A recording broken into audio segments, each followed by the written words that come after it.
You, John Fitzgerald Kennedy, do solemnly swear.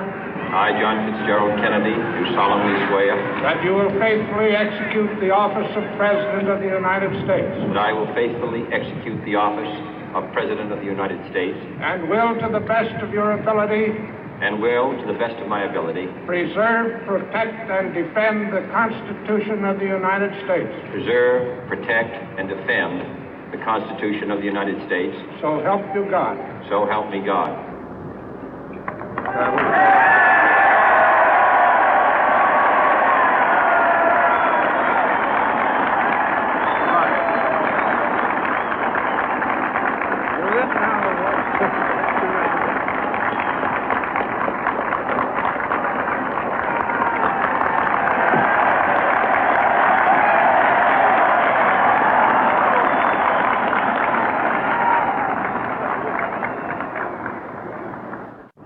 Vice President Johnson, Mr. Speaker, Mr. Chief Justice, President Eisenhower, Vice President Nixon, President Truman, Reverend clergy, fellow citizens. We observe today not a victory of party, but a celebration of freedom, symbolizing an end as well as a beginning, signifying renewal as well as change. For I have sworn before you and Almighty God the same solemn oath our forebears prescribed nearly a century and 3/4 ago.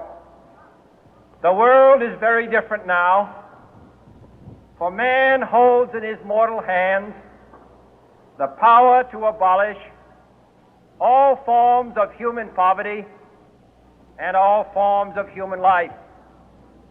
And yet the same revolutionary beliefs for which our forebears fought are still at issue around the globe. The belief that the rights of man come not from the generosity of the state, but from the hand of God. We dare not forget today that we are the heirs of that first revolution. Let the word go forth from this time and place to friend and foe alike that the torch has been passed to a new generation of Americans born in this century, tempered by war, disciplined by a hard and bitter peace, proud of our ancient heritage, and unwilling to witness or permit the slow undoing of those human rights to which this nation has always been committed and to which we are committed today at home and around the world.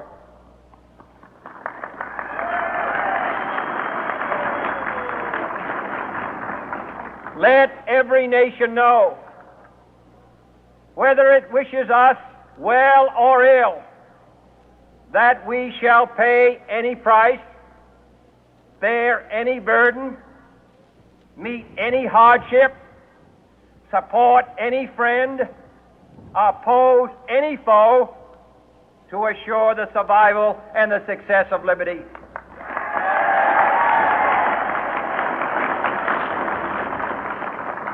This much we pledge and more. To those old allies whose cultural and spiritual origins we share, we pledge the loyalty of faithful friends. United, there is little we cannot do in a host of cooperative ventures. Divided, there is little we can do, for we dare not meet a powerful challenge at odds and split asunder.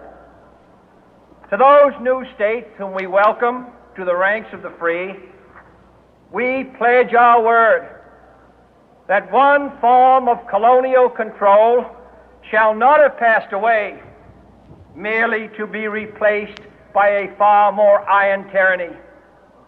We shall not always expect to find them supporting our view, but we shall always hope to find them strongly supporting their own freedom, and to remember that in the past, those who foolishly sought power by riding the back of the tiger ended up inside.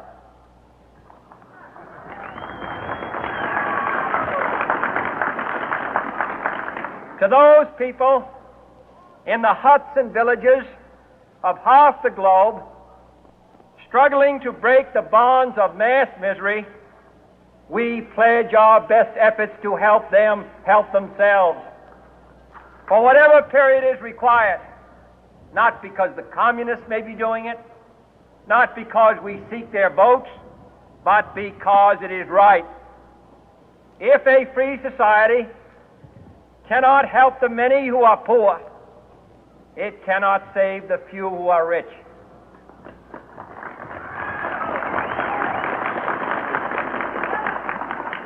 To our sister republics south of our border, we offer a special pledge to convert our good words into good deeds, in a new alliance for progress, to assist free men and free governments in casting off the chains of poverty. But this peaceful revolution of hope cannot become the prey of hostile powers.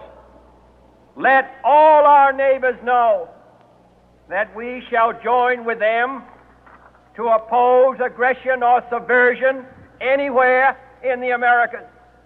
And let every other power know that this hemisphere intends to remain the master of its own house.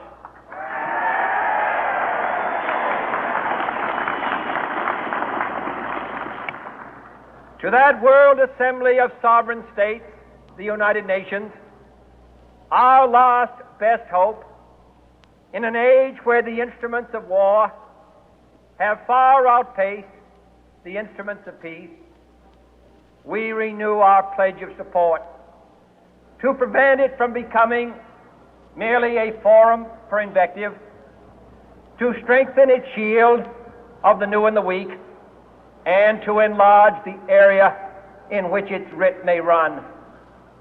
Finally, to those nations who would make themselves our adversary, we offer not a pledge, but a request that both sides begin anew the quest for peace. Before the dark powers of destruction, unleashed by science, engulf all humanity in planned or accidental self-destruction, we dare not tempt them with weakness, for only when our arms are sufficient beyond doubt can we be certain beyond doubt that they will never be employed.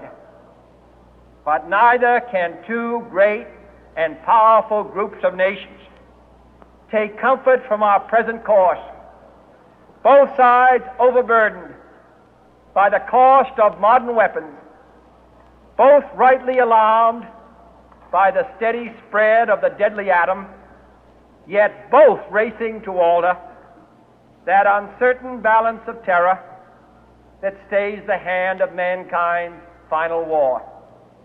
So let us begin anew, remembering on both sides that civility is not a sign of weakness, and sincerity is always subject to proof. Let us never negotiate out of fear, but let us never fear to negotiate.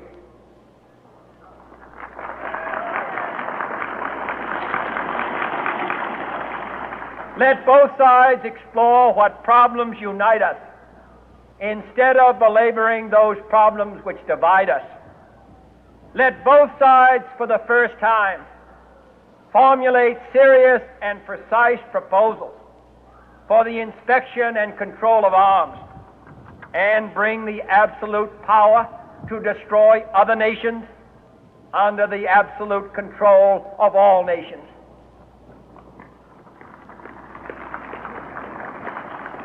Let both sides seek to invoke the wonders of science instead of its terrors.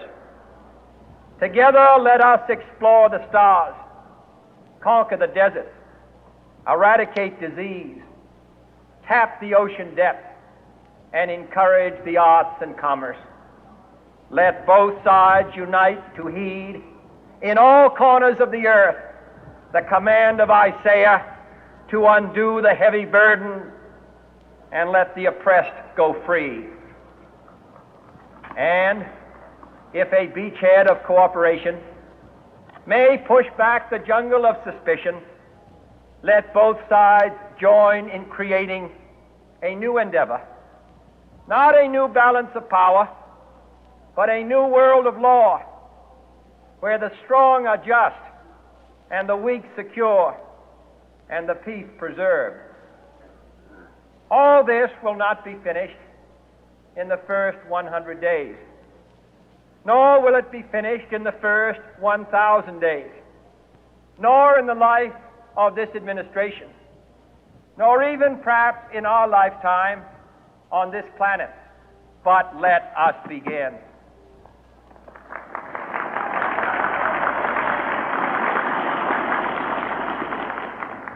In your hands, my fellow citizens, more than mine, will rest the final success or failure of our course.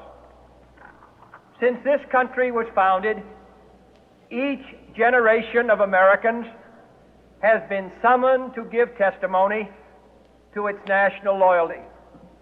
The graves of young Americans who answered the call to service surround the globe.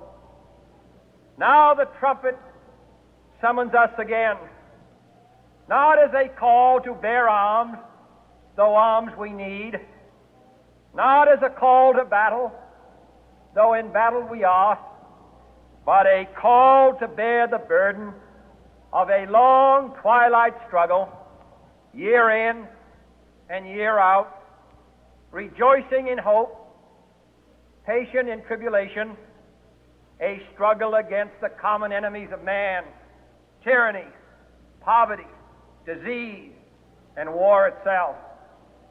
Can we forge against these enemies a grand and global alliance, north and south, east and west, that can assure a more fruitful life for all mankind? Will you join in that historic effort?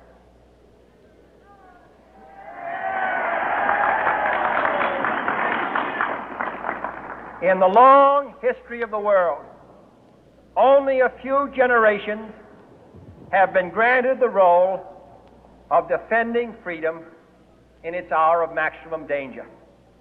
I do not shrink from this responsibility. I welcome it.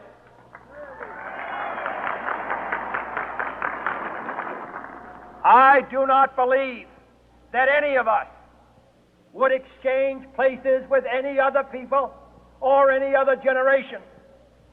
The energy, the faith, the devotion which we bring to this endeavor will light our country and all who serve it. And the glow from that fire can truly light the world. And so, my fellow Americans, ask not what your country can do for you, ask what you can do for your country.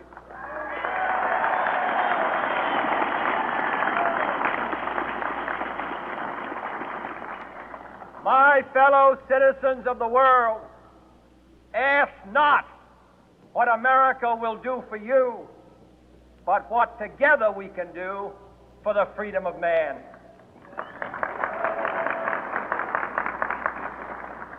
Finally, whether you are citizens of America or citizens of the world, ask of us here the same high standards of strength and sacrifice which we ask of you. With a good conscience, our only sure reward, with history the final judge of our deeds, let us go forth to lead the land we love, asking His blessing and His help, but knowing that here on earth God's work must truly be our own.